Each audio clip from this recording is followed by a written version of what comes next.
오늘 말씀의 제목이 좀 거창합니다. 정확한 신앙의 틀. 정말로 중요한 말씀입니다. 갈라디아서가 6장으로 되어 있는데 많은 성경학자들은 갈라디아서가 바울 사도님이 쓴 책에서 가장 핵심적인 책이라고 그렇게들 이야기를 합니다. 로마서가 있는데 로마서가 16장까지 있어서 거의 3배에 달하는 그러한 그 긴 책이지만 그러나 갈라디아서가 오히려 더 골수가 거기에 있다 그렇게 이야기를 합니다. 마르틴 루터 선생님 같은 경우는 그래서 로마서 강해와 갈라디아서 강해를 하면서 오히려 장수로는 로마서가 더 큰데 그럼에도 불구하고 갈라디아서 강해를 더 장수가 많게 강해를 하는 것을 보게 됩니다. 엑기스가 그렇게 녹아져 있는 그런 책이기 때문에 그렇습니다. 그 중에서도 오늘 갈라디아서 봉독한 2장 20절 말씀은 전 갈라디아서의 주제가 되고 그리고 참다운 그리고 정확한 신앙의 그 틀이 되는 그런 말씀인 것입니다. 내가 그리스도와 함께 십자가에 못 박혔나니 그런즉 이제는 내가 산 것이 아니요 오직 내 안에 그리스도께서 사신 것이라. 이제 내가 육체 가운데 사는 것은 나를 사랑하사 나를 위하여 자기 몸을 버리신 하나님의 아들을 믿는 믿음 안에서 사는 것이라. 이게 정확한 신앙의 틀인 말씀인 것입니다. 우리는 가끔 가다가 사람과 함께 생활하다 보면 이런 말을 할 수밖에 없을 때가 있습니다. 그럴 줄 몰랐어. 네가 그럴 줄 몰랐어. 저는 참 정말 서로 친하게 여기는 친구가 한 사람 있었는데 요즘 많이 소원해져 있습니다. 한국의 정치적인 상황에 서로 다른 견해를 가지고 있기 때문에 그렇게 되어서 서로 연락도 안 하게 되어지는 그러한 형편이 되었습니다. 그럴 때 제 마음 가운데 그럴 줄 몰랐어 하는 마음이 생깁니다. 부부 생활을 하면서 제가 우리 집사람을 만난 지 꽤 오래돼서 같이 사는데 가끔 가다가 저는 별로 안 그러는데 우리 집사람이 그럴 줄 몰랐어 하는 마음을 갖는 적이 있습니다. 이 사람들의 삶에 있어서는 그런 생각들을 자주 하게 됩니다. 특별히 사람을 이렇게 바라보는 가운데 사람 사이에서 많은 그런 어려움을 당할 때 그런 일들을 보게 되죠. 특별히 교회 안에서 신앙이 있다라고 하는 사람 가운데서도 저 사람 그럴 줄 몰랐어. 장로라는 사람이, 목사라는 사람이, 집사라는 사람이, 권사라는 사람이 그럴 줄 몰랐어 라고 하는 그런 말들을 하게 되는 것을 듣게 됩니다. 그런 걸 보면 우리 사람들이 정말 어떤 사람들이 얘기하는 것처럼 개는 믿어도 사람은 믿지 말아라 라고 하는 그러한 말과 마찬가지로 그 맞는 우리 사람들의 모습이 아닌가 싶습니다. 그러면서 말씀을 더 깊이 들어가기 전에 그런 이유 중에 하나가 뭐냐면 서로 우정과 또 부부 관계에 있어서 정말 중요한 것은 사랑인데 근데 사랑이라 할지라도 사랑의 속성, 그 속성 중에 가장 중요한 것은 받으려고 하는 것이 사랑이 아니라 주려고 하는 것이 사랑인데 그 속성을 잘못 알기 때문에 그럴 줄 몰랐어 라고 하는 그런 말들을 툭툭 던지게 되어지는 것 같습니다. 그리고 내가 받기만 하려고 하는 이 마음은 사실상 내 육신적인 욕심이 앞서기 때문에 그런 것을 보게 됩니다. 정말 우리가 잘 아는 소설이 있는데 로버트 루이스 스티븐슨이라고 하는 사람이 1886년에 내놓은 Strange Case of Dr. Jekyll and Mr. Hyde라고 하는 그러한 소설입니다. 우리한테는 지킬 박사와 하이드라고 하는 그러한 소설로 잘 알려져 있죠. 그래서 이 소설은 많은 사람들이 연극으로, 영화로 또 만화로 그 내용을 중심으로 해서 바탕으로 해서 그렇게 작품을 많이 만들어 냈던 것을 보게 됩니다. 앨런 무어라고 하는 사람이 젠틀맨 리그라고 하는 그런 책과 또 우리가 잘 아는 헐크라고 하는 만화 영화 그리고 영화로 되었던 그 헐크라고 하는 것 또 슈퍼빌리언이라는 만화의 미스터 하이드 같은 사람들이 다 이 지킬 박사와 하이드라고 하는 하이드라고 하는 소설을 바탕으로 된 것이죠. 내용을 여기서 다 소개할 것이 없고 우리 성도님들이 다 벌써 그 내용을 알 것인데, 겉으로는 체면을 차리면서 속으로는 욕정이 가득한 19세기의 근본적인 양분화된 그런 인간의 모습, 사회의 모습, 그리고 특별히 정말 그 폴스 클래스의 그런 사람들의 모습을 그렇게 폭로하는 그런 소설이기도 한 것이죠. 그러면서 사실 이것은 옛날 19세기의 그런 근본적인 양분을 그대로 나타내는 것뿐만 아니라 현대에서도 인간의 위선적인 이 양면성을 그대로, 이중성을, 위선적인 모습을 그대로 고발하고 있는 책이라고 볼 수가 있습니다. 우리 사람들은 이렇게 위선적인 면이 다 있는 것, 그렇게 알 수가 있습니다. 성경에 나오는 두 인물을 한번 보십시다. 사무엘 상하에 나오는 사울 왕과 다윗 왕이 나옵니다. 사울 왕, 그 사람이 보면 다윗을 향한 사랑의 마음도 간혹 간직했지만, 인간적 고마움의 마음도 간혹 있었지만, 그리고 더 나아가서 사무엘이 거하던 라마 나요스에 이르렀을 때에는 성령에 감동되어 예언까지 한 사람이었지만, 그러나 끝내 그는 다윗을 죽이기 위하여 그렇게 충절을 다하는 그렇게 충신인 다윗인데도 불구하고 그를 끝내 자신의 욕심을 위하여, 곧 자기의 왕권과 그 왕권이 자기 아들에게 세습되는 이것을 위하여 욕심을 따르면서 다윗을 죽이려고 했던 사울왕을 보게 됩니다. 그 반면에 다윗 왕도 역시 마찬가지로 반대로 그도 죄악의 사람인 것이지요. 그가 정말 우리아의 아내를 범하였고, 그래서 그 간통의 그 일을 숨기기 위해서 알리바이를 성립시키기 위하여 우리아에게 그렇게 뒤집어 씌우려고 했지만, 그가 군인 정신으로 또 충신으로 충절을 다하는 그를 어쩔 수 없이 전쟁터 맨 앞에 세워서 죽이는 살인죄도 저질렀던 왕이었던 것입니다.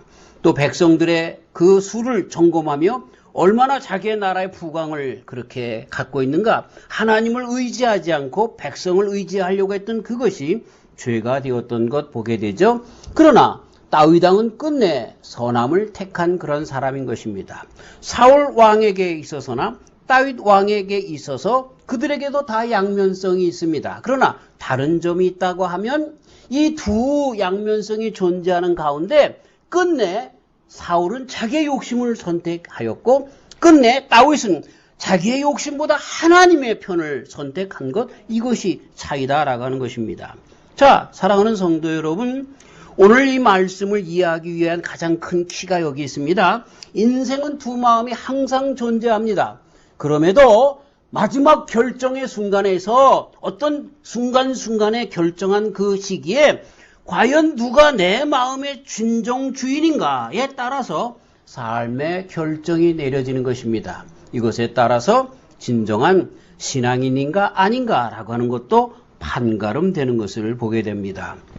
여러분, 신앙인하고 불신앙인하고 차이가 백지장 하나 차이인 것입니다. 예를 들어서 죄의 자리에 나아갔을 때에 그 마음 가운데 예를 들어서 술자리를 우리가 예를 들어보십시다. 어떤 교단에서는 또 어떤 목사님들은 술 그까짓 게 무슨 죄냐 이렇게 이야기할지도 모르는데, 어쨌든 그냥 예로 들어서 한번 얘기해 보십시다. 술자리에 나갔을 때에 내가 술을 마시고 싶어, 저 맥주를 마시면 얼마나 시원할까 라고 하는 그 판단 기준이 이 인간의 욕심, 인간의 이 모든 마음 속에서 그렇게 결정을 해서 그것을 택하느냐, 아니면 그럼에도 불구하고 이렇게 하는 것이 과연 그리스도 예수님에게 무슨 그런 이익이 되겠는가 아니면 해가 되겠는가라고 하는 것을 생각하며 끝내 마음의 결정을 따라서 내가 행동하는 것으로 신앙인인가 아닌가라고 하는 것이 나타난다라고 하는 것입니다.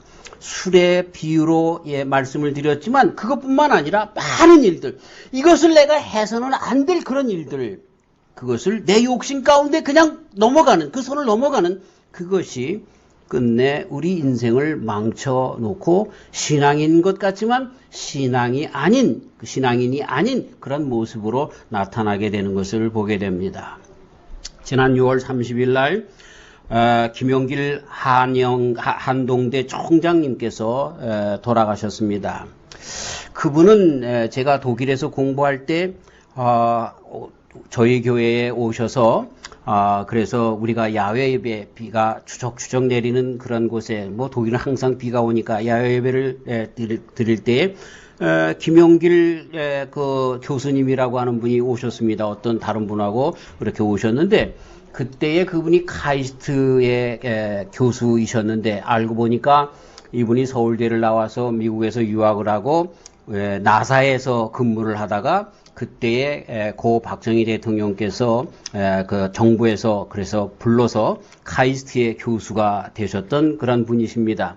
그러면서 카이스트 교수를 하면서 하나님께서 주신 마음이 있었는데, 그 마음이 뭐냐 하면 우리나라를 바로 세우기 위해서, 그래서 나사에 그 좋은 직장을 버리고 한국에 들어왔죠. 그리고서 이 나라를 살리는 일이 뭔가, 젊은이들에게 꿈과 희망을 주어야 되겠다. 그런데 젊은이들에게 꿈과 희망을 줄 수 있는 길이 뭐냐? 그건 젊은이들에게 대학 교육서부터 신앙을 심어줘야 되겠다. 그래서 신앙대학, 기독대학을 만들고 싶은 그런 마음으로 같이 그 일을 그렇게 꿈꾸는 자들과 함께 나갔던 것을 보게 되죠. 온누리교회 목사님과 함께 그러한 꿈을 꾸고 그렇게 하는데, 독일에도 대학에 있는 모든 것들을 그렇게 보시기 위해서 오셨습니다. 그때가 1989년이나 90년 정도 됐을 것 같는데, 그 야외 예배 때 제가 설교를 했는데 그분이 같이 예배에 참석했던 것이 기억이 됩니다. 그분을 내가 기억하는 것이 김영길이라고 하는 이름이 아주 굉장히 촌스럽기 때문에, 그리고 카이스트 대학 교수라고 하는 말을 들었기 때문에 기억을 합니다. 제가 이야기하는 것은 그분을 만났다는 이야기를 하는 것이 아니라, 그분이 어떤 분이신가, 마지막 고별, 그 학생들과 그런 고별사를 하는데 그분이 이야기합니다. 우리 한동대학은 역사가 가면 갈수록 끝까지, 그럼에도 불구하고 그리스도 예수님을 중심으로 한 기독대학이 되어야 합니다. 그게 마지막 고별사입니다. 그분은 우리 한국의 미래를 그 신앙 안에서 젊은이들이 자라날 때 바로 서게 된다는 것을 그는 알고 있었던 것이죠. 그의 일생을 보면 한결같이 그런 일을 위해서 살았던 것입니다. 왜? 그 마음 가운데 그리스도 예수님이 주인이 되었기 때문에 그래요. 그래서 자기에게 주신 그 감동, 자기에게 주신 그 사명이, 그래서 우리 한국을 주님 앞에 나오게 해야 되는데, 그것을 위해서 청년을 바로 세워야 되겠다. 그래서 대학을 그렇게 기독대학으로 하려고 했던 분이십니다. 재정상에 많은 어려움이 있어서 여러 가지 참 어려움이 있었는데, 그럼에도, 그리고 기독대학을 한다고 하는 한다고 하는 이유로 모함 때문에 감옥에도 갇혀 있고 하는 그런 일들을 했는데, 어느 누구 하나 이분을 부정직하고 또는 죄인으로 취급하는 사람이 없습니다. 참 이 김용길 총장님 같은 이런 분들 보면 늘 한결같은 마음으로 그리스도 예수님을 만난 다음에 한결같은 마음으로 끝까지 그 일생을 달려나가는 것을 보게 됩니다. 왜? 그 마음 가운데 주인이 그리스도 예수님이었기 때문에 그런 것입니다. 여러분, 우리 삶이 어쩔 수 없이 두 양면이 다 있습니다.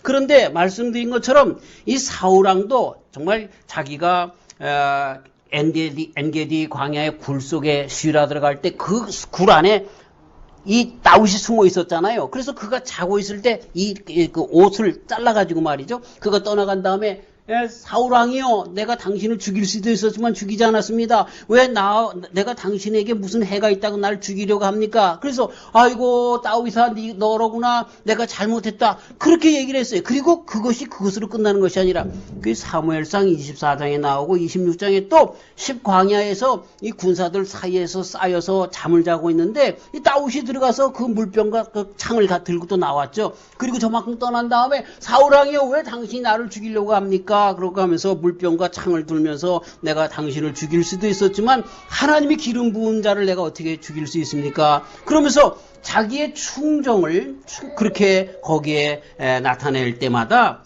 그가, 이 사울왕이 다시 한번 다윗에게 정말 뭐라고 할까요? 네가 진정 왕이 될 것이라고 하는 것을 바로 알았습니다. 하지만 결론이 뭡니까? 다윗을 끝까지 죽이려고 하는, 그때만 그런 마음을 가졌다 또 죽이려고 하는 것입니다. 무슨 얘기입니까? 우리 인생은요, 이렇게 설교를 들을 때마다 조금 감동이 되어서 이렇게 하려고 하고 저렇게 하려고 신앙적으로 뭔가 생색을 내면서 해보려고 하지만 그러나 끝내 그 마음 가운데 주인이 그리스도 예수님이 아니면 사울왕처럼 그렇게 다윗을 죽이려고 하는 못된 짓으로 나타날 수밖에 없다는 이야기인 것입니다. 고 김용길 총장님처럼 또 수많은 우리 신앙의 선배들처럼 한결같이 주님으로 말미암아 가득 찬 이 마음 가운데 나가는 그러한 인생으로 두 마음을 품을 수 없는 그 가운데 정말 결정할 그 순간만큼은 그리스도 예수님의 마음으로 한 가지 결정하면서 나가는 저와 우리 성도님들 되시기를 주님의 이름으로 축원합니다. 아멘. 성경에 많은 신앙의 틀이 나옵니다. 그 틀이 뭐냐? 율법이냐 복음이냐라고 하는 그 틀인 것입니다. 그리고 그 관계가 무엇인가라고 하는 것들을 가르쳐주고 있는데 우리가 야고보 장로님의 말씀 가운데 보면 야고보 장로님은 행함이 없는 믿음은 죽은 믿음이라고 2장에서 그렇게 가르쳐주고 있는 것입니다. 그래서 많은 사람들이 이야기를 할 때 믿음이라고 하는 것은 행함이다 이렇게 이야기를 합니다. 그러나 맞는 것 같지만 그렇지 않습니다. 야고보 장로님이 그렇게 이야기하는 것은 행함이 우선이다. 그것이 믿음이다라고 하는 것을 강조하기 위함이 아니라 믿음이 있다라고 하면 믿음스러운 삶이 나타난다라고 하는 것입니다. 믿음이 있다라고 하면서 믿음으로 그렇게 사는 삶이 나타나지 않는다라고 하면 그렇다고 하면 이건 잘못된 것이라는 것이죠. 사람이 예수님을 믿으면 그에 합당한 그런 생활들이 나오게 된다는 것입니다. 우리가 갈라디아서를 강해하면서 늘 예로 들었던 것처럼 빌리그람 목사님이 그 깡패 부두목을 그렇게 전도했는데 그가 그런 모든 생활에서 나오길 바랐습니다. 마약의 그런 장사에 또 깡패의 조직에 이런 것에 더 이상 조직 가운데서 활동하지 않고 나오길 바랬는데 이 사람이 뭐라고 합니까? 그건 내 잡이야. 믿음하고 잡하고 다른 거야. 스테이플톤 여사님께서 그 도색 잡지, 유명한 도색 잡지 그런 사장님을 전도했는데 그가 예수님을 믿는데 그 도색 잡지가 계속해서 나오는 겁니다. 그러면서 그 사람이 하는 이야기가 뭡니까? 이건 짭이고 나 예수님을 믿는 믿음은 난 예수님을 믿어 라고 하는 것이 서로 다르게 나온다고 하면 야고보 장로님에 의해서 그것은 신랄하게 비판받아야 되는 것이죠. 그건 믿음이 아니라는 겁니다. 우리가 예수님을 믿으면 달라진다는 거죠. 내가 늘 정말 남편을 보면 늘 정말 싸우고 아내를 보면 늘 싸우고 정말 싫어하는 사람들이 있으면 원수처럼 여기고 하는 이런 것들이 그리스도 예수님의 마음으로 이 복음의 신앙으로 바뀌게 되면 그 예전 사람과 예수님을 믿었던 지금과의 삶이 완전히 바뀌어져야 한다는 것입니다. 아니, 바뀌어져야 한다는 것이 아니라 바뀌어진 삶이 나타나게 된다라고 말씀해 주시는 것이 바로 야고보 장로님께서 하시는 말씀이요. 이것이 야고보서를 이해하는 바른 이해인 것입니다. 요한일서에서 사도 요한님께서 우리가 잘 아는 것처럼 사랑이라고 하는 것을 강조합니다. 그러면서 사랑을 신앙으로 묘사하고 있습니다. 그런데 여기서도 사도 요한님께서 믿음이라고 하는 것, 그래서 이 사랑이 믿음이라고 하는 것이 아니라 믿음이라고 하는 것이 속에 있는 사람들의 삶은 믿음이 사랑의 행위로 나타나게 된 것을 이야기하고 있는 것입니다. 그래서 하나님의 그 본질, 사랑, 그 속성을 이야기하면서 그 하나님을 영접한, 그 하나님의 아들 그리스도 예수님을 영접한 사람들은 하나님의 속성답게 살아가게 되는 삶이 나타난다라고 하는 것으로 가르쳐주고 있는 것입니다. 로마서는 16장으로 되어 있는데 거기서 1장에서 11장까지는 그리스도 예수님을 믿는 믿음 안에서 진정한 신앙이 있게 되는 것이다. 율법이 아니다. 그리스도 예수님을 믿는 것이다. 라고 하는 교리를 쭉 얘기하시다가 12장서부터 우리의 삶을 하나님께 드려지는 거룩한 산제사로 드려야 될 것이다. 우리를 산제물로 드려야 될 것이다. 라고 하면서 쭉쭉쭉쭉 기독인들이 어떻게 생활해야 될 것인가 생활 규범들을 가르쳐주고 있는 것이죠. 그래서 그리스도 예수님을 믿는 사람들이 어떻게 살아가야 할 것인가 라고 하는 것을 가르쳐주는 것이 거리스도를 믿어야 할 것과 그리고 믿는 사람들이 어떻게 살아가야 할 것인가 라고 하는 것을 가르쳐주는 것이 로마서인 것입니다. 거기도 그리스도 예수님으로 거듭남의 필요를 거기서 말씀하고 계시고 그리고 거듭난 자들 그리스도 예수님을 믿는 자들의 삶이 어때야 할 것인 것을 가르쳐주는 그래서 성경에 있는 모든 말씀들은 다 똑같습니다. 이처럼 성경에서 보이는 것은 행위 그 자체가 신앙이 아니라고 하는 것입니다. 신앙은 행위를 통하여 사랑을 통하여 보여지기는 하지만 행위 그 자체는 신앙 그 자체가 아니라고 하면서 우선이 있습니다. 그 우선이 뭐냐면 신앙이라고 하는 것입니다. 근데 그 신앙이 뭐냐? 그 신앙은 그리스도 예수님을 믿는 것. I believe in Jesus Christ. 그리스도 예수님을 믿는다. 그것이 신앙이라고 하는 것입니다. 그러면 그 그리스도 예수님을 믿게 되면 그분이 내 안에 계셔서 그리스도 예수님처럼 살아가는 삶이 나타나는데, 그런데 그리스도 예수님처럼 살아가는 삶이 뭐냐? 바로 사랑의 삶. 그리고 그 사랑의 삶의 그 길이 뭐냐? 그것이 바로 율법이라고 하는 것입니다. 하기 때문에 그리스도 예수님을 믿는 사람들은 율법을 폐하는 것이 아니라, 자, 재밌습니다. 율법으로 말미암아 구원받는 사람이 없습니다. 그리스도 예수님으로 말미암아 구원받습니다. 그런데 예수님을 믿는 사람들은 자동적으로 그 율법을 채우는 사람이 되는 것이죠. 그러니까 억지로 율법을 행하려고 하는 것이 구약의 모습인데, 그런데 예수님을 믿게 되면 그리스도 예수님의 마음이 있어서 우리가 예수님을 사랑하는 것처럼 이웃을 내 몸과 같이 사랑하게 되는데, 그 방법이 뭐냐? 율법을 행하는 것입니다. 그렇게 돼서 자동적으로 그 율법을 행하는 자들. 그래서 예수님이 뭐라고 하십니까? 내가 율법을 폐하려 온 것이 아니라 완전케 하려 왔다. 이렇게 말씀해 주시는 그 뜻이 거기에 있는 것입니다. 기독교 율법에서, 기독교는 우리 율법에서 생겨진 것이 아니라 오히려 그 형식을 깨뜨리는 예수님 그리스도에게서 생겨진 것입니다. 자, 신앙의 틀이 뭐냐? 율법과 복음이 함께 있습니다만 정말 복음이 우선이고, 그리고 그 복음으로 말미암아 그리스도 예수님을 따르려고 하는 자들에 의하여 율법이 완성되는 그러한 삶으로 나타나는 것, 이것이 바로 우리 기독교의 정확한 신앙의 틀이다라고 하는 것입니다. 마르틴 루터 선생님이 1517년에 종교개혁을 일으켰습니다. 종교개혁을 일으키는 가장 큰 이유 여러 가지가 있습니다. 그 당시에 일어났던 모든 그러한 사회적인 정황이라든가 또 르네상스로 인하여 고전어가 다시 발전되고 등등의 일이 있는데, 가장 큰 이유는 뭐냐 하면 교회가, 이 캐톨릭이 점점 가면서 율법화되어져 가는 것입니다.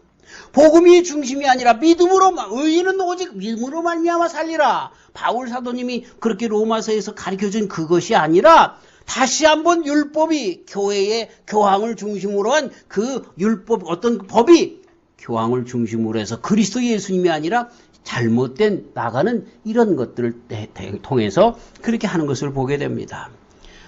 오늘 여기서 캐톨릭의 우리 개신교와 다른 점이 뭔가라고 하는 것을 말씀드리려고 하는 것이 아니라, 어쨌든 그 어느 누구도 그리스도 예수님을 대신할 수 없다는 것입니다. 우리가 지난주에 말씀 가운데서 본 것처럼 바울 사도님이 베드로라 할지라도 공격하며 책망했던 것, 공격이라는 말은 너무 좀 공격적이니까 책망했던 그것이 뭐냐면, 바울 사도님에게 있어서는 베드로라 할지라도 교회라 할지라도 그리스도 예수님을 먼저 할 수 없다라고 하는 그것 때문에 그렇게 책망했다는 말씀을 드렸죠. 그런 것처럼 여기서 마르틴 루터 선생님도 종교개혁을 일으킬 때 마찬가지로 그리스도 예수님을 믿는 신앙보다 먼저 할 수 없다는 것을 가르쳐주고 있는 것이죠. 그래서 그분 그리스도, 예수님을 그리스도라고 주님이라고 고백하는 자에게 주시는 천국의 열쇠인데, 왜 베드로라고 하는 사람에게 그렇게 중심이 되어서 이렇게 이상한 인간의 율법적인 그런 교회로 흘러가고 있는가라고 하는 것에 대해서 반박하는 개혁이었다라고 하는 것이죠. 사실 개톨릭에 대해서 여러 말을 할 수가 있겠지만, 만약에 개톨릭의 출발점이 베드로라고 한다고 하면, 그러면 베드로 육신적인 그것으로 두어서 이 교황들이 베드로 육신적인 계승으로 그렇게 교황을 봐야 될 것이냐라고 하는 그런 문제가 있는 것입니다. 그래서 캐톨릭을 푸는, 캐톨릭에 대하여 우리 개신교의 입장을 천명하는 가장 큰 것이 거기에 있습니다. 육체적인 계승이냐 신앙 고백적인 계승이냐 하는 이야기인 것입니다. 그런데 세례 요한께서 벌써 이것을 깨트려 주신 것을 벌써 우리는 마태복음 3장 9절에서 볼 수 있습니다. 돌들로도 아브라함의 자손을 세울 수 있다라고 하셨죠. 바울은 아브라함의 자손은 믿음으로 말미암은 것이다. 갈라디아서 3장 7절에 그렇게 이야기를 하고 있는 것입니다. 만약에 아브라함의 육신적인 자손을 운운한다고 하면, 그래서 유대 사람들만 하나님의 자손이라고, 아브라함 안에서 신앙의 자손이라고 한다고 하면, 아브라함의 본래의 육신의 근거지가 어딥니까? 갈대아 우르, 지금의 이락 사람들이라는 거예요. 그러면 육체적으로 따져서 아브라함의 씨라고 하면 아브라함의 그 본래 선조들이 이라크 사람들이니까, 이 정말 그 갈대아 우르 사람들이 정말로 그 신앙의 원조가 되어야 되는 그런 참 이상한 잘못된 그런 논리를 그들이 당하게 되는 것입니다. 만약에 베드로에게 일대 교황권을 주면서 그 다음서부터 교황이 내려온다라고 하면, 그 베드로는 금방 주는 그리스도시요 살아계신 하나님의 아들이십니다라고 고백을 했지만, 그러나 금방 그 장이 끝나기 전에 뭐라고 합니까? 사단아 물러가라 그랬습니다. 그럼 베드로는 사단입니다. 그러면 사단의 공동체가 되는 것이 가톨릭이라고 그렇게 해석해도 되는 것입니다. 자기네들의 논리가 자기네들이 넘어질 수밖에 없습니다. 교회는 그리스도시요 살아계신 하나님이십니다라고 하는 신앙 고백, 예수님 그리스도에게 그 신앙 고백 위에 교회가 있다라고 하는 것이 우리가 봐야 하는 것입니다. 왜 이 이야기를 제가 강조하면서 또 하냐 하면, 교회의 근본이 뭐냐? 그리스도 예수님이라는 거예요. 신앙이 뭐냐? 바로 그 예수님에게 있다라고 하는 것을 우리는 잊어서는 안 된다라고 하는 것이죠. 그런데 여러분, 이 개신교 안에서도 마르틴 루터로 인하여 정말 바르게 그리스도 예수님 안에 터를 잡았던 우리 개신교에서도 계속해서 다시 율법화가 되어지는 것들을 여기저기서 보게 되는 것입니다. 아주 비근한 예로 교회의 주인이 목사인 것처럼 되어져 가는 현실들이 안타깝습니다. 그래서 목사가 잘못을 해도 목사이기 때문에 괜찮은 그런 세대 속에 나간다고 하면 이건 잘못된 것이죠. 사람의 속성이 뭡니까? 두 가지 속성이 있고, 그 가운데서 이 세상에 속하려고 하는 이 육신적인 욕심을 택하려고 하는 이 속성이 더 많습니다. 예를 들어서 동성연애 같은 것들, 이런 것들은요 정말 하나님께서 제하는 것이지만, 그러나 성적인 욕망에 가득 찬 사람들은 그런 것을 더 좋아하는 그런 욕망이 있는 것입니다. 그래서 이런 것들을 전부 타파하려고 하는 그러한 속성이 우리 사람들의 속성인 것이죠. 그런 것처럼 신앙 안에서도요, 뭔가 눈에 보이는 것들을 하는 것으로 정말 율법화하려고 하는 것이 우리 사람들의 속성인 것을 보게 되는 것이죠. 이것을 더 좋아합니다. 키에르케고르의 이야기를 한번 한 적이 있죠. 이 키에르케고르라고 하는 사람이 죽음에 이르는 병, 그런 책을 쓰셨는데, 거기 가운데서 무슨 예를 드냐 하면, 우리 사람이 기독교에 대하여 분노를 갖게 되는 것은 기독교가 너무 고상하기 때문이다. 기독교의 목표가 인간의 목표는 아니기 때문에 그렇다. 이렇게 이야기를 하면서 예를 듭니다. 한 가난한 날품팔이 일꾼에게 한 황제가 심부름꾼을 보내요. 그를 사위로 삼겠다고 했을 때, 황제의 분에 넘치는 호의를 그의 두뇌로는 도저히 이해할 수 없을 때, 그에게 필요한 것은 그 약속을 믿고 신뢰할 수 있는 교묘한 용기인데, 이럴 경우 이 용기를 갖고 있는 날품팔이 일꾼이 얼마나 있을까? 그러나 이런 용기를 갖고 있지 않은 자는 분노하게 되며, 그것은 너무 고상하여 이해할 수 없고, 그러므로 그런 약속을 믿는다는 것은 자신에게 바보짓으로 여긴다고 말할 것이다. 이렇게 이야기를 하고 있습니다. 정말 신앙 안에서 예수님 때문에 구원받았다고 하는데, 우리가 나 예수님을 믿으면 내가 정말 11조도 해야 되는 거 아닌가? 뭣도 해야 되는 거 아닌가? 이렇게 다시 내 삶을 자꾸만 율법적으로 이렇게 행하는 몇 개 가지고 내 신앙을 아이덴티파이 하려고 하는 그런 그 생각으로 자꾸만 나아가게 된다는 것입니다. 이런 데서 다시 개혁해야 한다는 것이 오늘 바울 사도님의 강조인 것입니다. 그게 아니라 내 마음 가운데 그리스도 예수님이 가득 차서 그분과 함께 그분이 원하시는 대로, 그래서 말씀 주시는 대로 살아가는 삶으로 그렇게 자유롭게 생활하는 거, 그거지 우리의 율법의 몇 가지로 우리가 의롭게 되는 것이 아니라고 가르쳐주고 있습니다. 성도 여러분, 오늘 제목이 뭐라고요? 정확한 신앙의 틀이라고 말씀드렸습니다. 이것 정말 아무것도 아닌 것 같은데 내 신앙의 원칙에 분명하게 세워야 하는 것입니다. 이거 아니면 우리는 많이 삐뚤어 나가는 잘못된 신앙으로 나갈 수 있는 것입니다. 그 패단은 지난주에 말씀을 드렸으니까 유튜브를 통해서 무엇인가 한번 더 들으시기를 바랍니다. 내가 좀 지키면 못 지키는 사람들을 책망합니다. 그리고 우쭐댑니다. 못 지키면 내가 왜 이런 것도 못해? 라고 하면서 자기에게 오히려 정말 뭐라고 할까요? 자기 자신에 대해서 너무 이렇게 혹사시키는 그러한 형태로 나가는 것입니다. 그러나 우리는 정말 구원받는 것이, 내가 신앙생활하는 것이 그리스도 예수님 때문이라고 하는 것은 우리에게 계속적으로 힘을 주는 것입니다. 라초프라고 하는 칼 하인츠 라초프라고 하는 분은 제가 타종교를 그렇게 비교하면서 우리 기독교의 특징이 뭔가라고 하는 것을 연구하다가 귀한 책을 하나 봤는데 이 바로 칼 하인츠 라초프라고 하는 사람의 책이었습니다. 그분은 이렇게 이야기를 합니다. 타종교와 비교하여 기독교의 특성은 복음, 곧 은혜다. 그렇게 이야기를 합니다. 다른 종교는 내가 다 하는 겁니다. 내가. 그래서 말씀드린 것처럼 이슬람에서 정말 고행을 하되 이 채찍에 설자를 달고 가시를 달고 그렇게 유리 조각을 달고 자기의 피를 정말 가까죽이 뚝뚝 떼어내갈 정도로 그렇게 고행을 하면서 자기가 의로운 것을 많은 사람들에게 보이려고 하고 그렇게 해야 내가 구원받은 것처럼 안심이 되는 그런 게 아닙니다. 우리는 정말 죄인된 내가 그럼에도 불구하고 주님의로부터 용서함을 받아 그리스도 예수님의 십자가로 말미암아 내 죄가 다 그 예수님의 십자가에서 죽고 내가 다시 살았다라고 하는 이 은혜, 그게 복음이라는 거예요. 이것으로 출발했다는 거예요. 자, 그래서 죽을 수밖에 없는 우리를 위해, 나를 위해 하나님께서 독생자를 보내주셨다라고 하는 은혜 안에서, 그리고 그분이 나를 구원하시기 위해 돌아가셨다라고 하는 그 은혜 안에서 나도 예수님과 함께 십자가에 달렸다라고 하는 고백. 그래서 예수님의 그 십자가 은혜에 동참한다는 것, 이것이 신앙의 모습이다라고 하는 것입니다.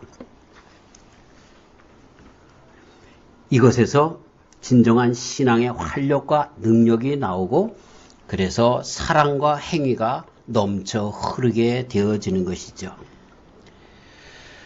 우리가 육신적인 경건의 삶으로 얻는 구원이나 의가 아니기 때문에 구원과 의는 하나님께로부터 그리스도 예수님 안에서 주신 은혜이기 때문에 오히려 감사하며 그 감격과 감사 속에서 주님의 일에 참여하게 된다는 것, 율법으로 의를 얻는 것이 아니라 은혜로 받은 의에 감사하며 우리의 행함이 터쳐 나온다는 것, 이것이 진정한 신앙의 틀이라고 바울 사도님이 가르쳐주는 것입니다. 그래서 뭐라고 가르쳐주고 있습니까? 내가 사는 것은 내가 사는 것이 아니라 내 안에 계신 그리스도께서 사는 것이고, 이제 내가 사는 것은 내 안에 계신 그리스도께서 터쳐 나오시기 때문에 살아가는 삶이다, 이렇게 고백하게 되는 것입니다. 말씀을 마치면서 맨 처음에 예를 드렸던 다윗왕과 사울왕의 이야기를 다시 꺼내 듭니다. 다윗은 하나님께서 주인이셨기 때문에, 그 마음에 주님이 계셨기 때문에 하나님께서 그의 삶을 통제하신 것입니다. 하나님께서 그의 삶을 통하여 정말 나타나 보여주셨기 때문에 그는 선한 왕이요, 그리고 하나님께서 함께 하시기 때문에 하나님께서 주시는 놀라운 복으로 충만케 되어진 것입니다. 사울은 간혹 하나님께서 주인인 적도 있지만 예언도 했고 또 다윗이 잘못하지 않은 것도 알았지만, 그럼에도 불구하고, 그리고 자기가 기름 부음을 받았을 때 성령 충만한 것을 체험도 했지만, 사실은 자신의 육신이, 자신의 그 권세가 주인이 되어서, 욕심을 따라가는 육신이 주인이 되어서 하나님께서 원하시는 그 삶을 버렸기 때문에 그 결과가 그런 삶으로 나타나게 된 것입니다. 사랑하는 성도 여러분, 과연 저와 우리 성도님들의 삶은 누구를 주인으로 삼을 것입니까? 이 문제입니다. 그러면서 여기에 한 가지 더 숙제가 있는데, 그 숙제가 뭡니까? 우리의 신앙은 역사 가운데 이 캐톨릭이 잘못되는 것처럼, 또 개신교 안에서도 지금 다시 율법화가 되어가는 그런 모습들이 보여지는 것처럼, 내 신앙도 복음으로 출발했다가 할지라도 다시 율법적으로 나가려고 하는, 마치 다윗의 신앙 고백 가운데 아브라함의 신앙 안에서 세워진 그 아들이라도 바치려고 했던 신앙의 산 모리아산에 다윗이 예루살렘 성전을 세웠는데, 그런데 그 예루살렘 성전이 율법화되어져서 잘못된 경직된 그런 그 성전이 되어졌던 그런 모습처럼 나도 그렇게 되어지고 있다라고 하는 그런 한 가지 숙제가 더 우리 인생 가운데 있는 것입니다. 그렇기 때문에 오늘 봉독한 말씀 전에 책망받았던 베드로도 그가 그리스도 예수님과 함께 다녔고 그리스도 예수님께로부터 또 용서함을 받고 그리스도 예수님을 정말 주로 그렇게 믿고 따랐는데, 안디옥에 와서 또 율법의 삶 가운데 율법을 따르려고 하다가 바울 사도님의 책망을 듣지 않습니까? 그런데 베드로도 그러니 우리도 그럴 수 있다는 겁니다. 참 베드로 신앙 고백, 그 정말 철저한 신앙 고백이 있었던 베드로도 육신 베드로를 침봉하게 되는 그러한 것으로 나아가게 되는, 그리고 그것이 역사 가운데 캐톨릭 교회 안에서 보여지는 그 모습, 그리고 지금도 개신교 안에서 그런 모습들이 보여지는데 나도 그럴 수 있다는 그러한 것이 있다는 것입니다. 자, 오늘 결론은 아주 분명합니다. 우리가 정말 두 마음을 늘 가질 수 있는데, 정말 누가 내 마음의 주인이 돼서 마지막 결정할 시간에, 아니 순간순간 결정할 시간에 누가 그 주체가 되어서 주인이 되어서 결정을 하는가라고 하는 문제라고 하는 것입니다. 그때 우리는 그리스도 예수님의 마음을 품고 그리스도 예수님께서 하시는 결정을 따라가야 한다는 것입니다. 그게 끝까지 되는 신앙입니다. 그것이 성령 안에서 오늘도 우리에게 계속해서 일어나는 문제인 것입니다. 그런데 거기다 숙제가 하나 있는데 그게 뭡니까? 까딱 잘못하다가는 우리도 나도 모르는 사이에 율법화되어서 나갈 수 있게 된다는 것입니다. 여기에서 우리는 늘 정신 차려서 우리의 신앙의 주체가 누굽니까? 그리스도 예수님 아닙니까? 그래서 또다시 어떤 일을 만날 때마다 내 마음 가운데 그리스도 예수님이 계신가를 늘 점검해야 하는 것입니다. 우리는요, 참 이게 힘들어요. 그렇죠? 제가 아까 내 친구하고 그렇게 잘 친하던 친구였는데 정치적인 이야기 때문에 서로 갈라졌다라는 그런 말씀을 드렸잖아요. 그러나 그거보다 더 먼저 제가 먼저 생각해야 할 것이 있습니다. 그런 문제 가운데서도 과연 그리스도 예수님의 마음은 무엇일까라고 하는 것을 거기서 생각해낼 수 있어야 하는 것입니다. 한국의 가장 큰 문제는 정말 정부가 잘못하느냐 하는 것도 문제가 있겠지만 그것으로 인해서 백성들의 마음이 완전히 이분화되어서 누가 뭐라고 해도 공격하고 여기서 뭐라고 해도 공격하는 이런 공격성 때문에 우리 한민족이 하나가 되어지지 못하는 참 안 좋은 현상들이 일어난다는 것입니다. 여기에서 그러기 때문에 다시 많은 사람들이 기도하며 다시 그리스도 예수님 안에서 하나가 되어야 될 것을 이야기하는 것이 맞습니다. 왜? 그것만이 정말 그리스도 예수님 안에서만이 더 큰 것을 향하여 하나가 되어줄 수 있기 때문에 그런 것입니다. 사랑하는 성도 여러분, 신앙은 가만히 있으면 퇴보합니다.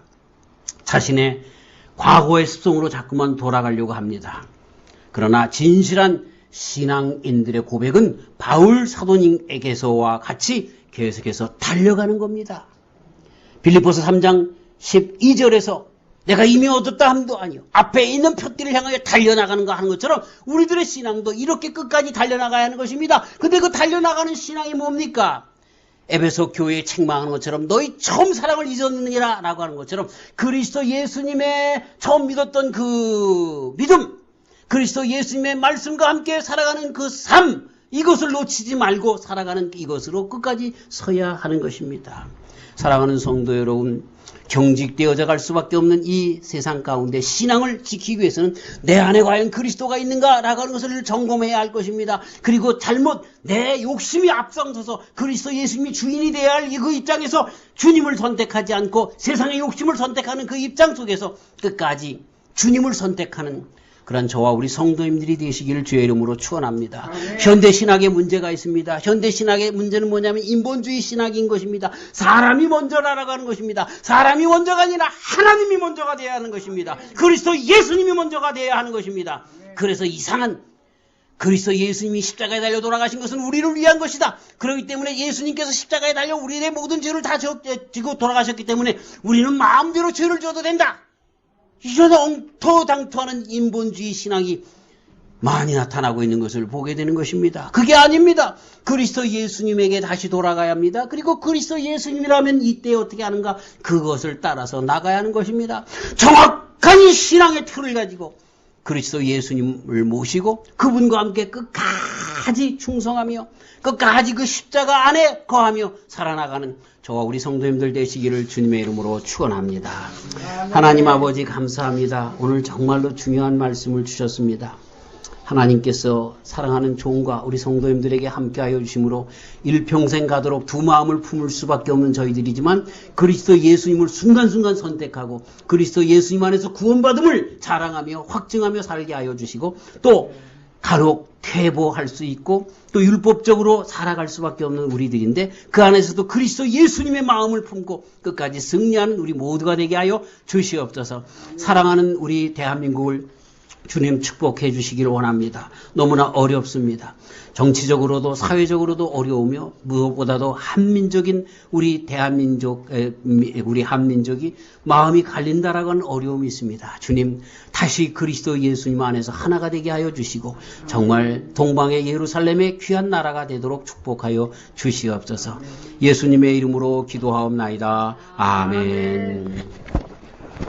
오늘 말씀을 기억하시면서